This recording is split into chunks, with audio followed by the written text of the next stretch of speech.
Je me suis converti en 1985 lors d'une veillée d'évangélisation conduite par un grand frère, un papa qui s'appelle Apollos, qui était de l'église du Réveil. Et ils sont venus assister les deux chrétiens Séma de Saint-Zénou. C'était à l'ancien village. Et c'est lorsqu'ils ont fini de prêcher qu'ils ont demandé qui veut donner sa vie à Jésus aujourd'hui. C'est là que je me suis levé. J'étais encore très petit. Que j'ai donné ma vie à Jésus. Ça me fait 40 ans aujourd'hui de vie chrétienne. À l'époque, on n'était pas beaucoup, un petit nombre. On a commencé l'œuvre de Dieu dans le petit salon de mon père, une petite maison en terre. Et puis après, on est devenu un peu nombreux. Et ils ont construit, on pourrait dire une cabane, un petit coin, avec de la paille dessus.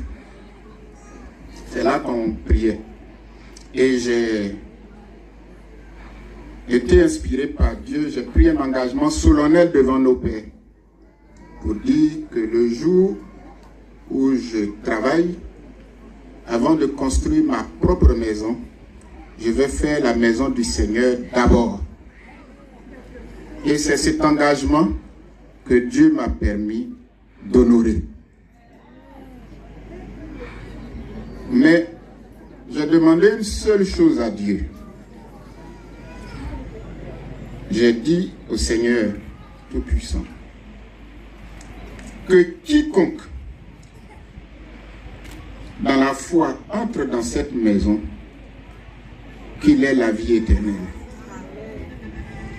C'est la seule chose que j'ai demandé à Dieu comme récompense qu'il doit donner pour avoir construit ce temple. Voici donc mon témoignage. Il est court, non? Il est vraiment court. Merci, que Dieu vous bénisse. La grâce de Dieu soit sur vous, de génération en génération. Merci.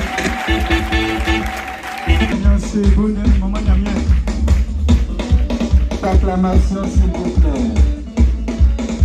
Honorons Dieu par des acclamations. Exaltons Dieu par des acclamations.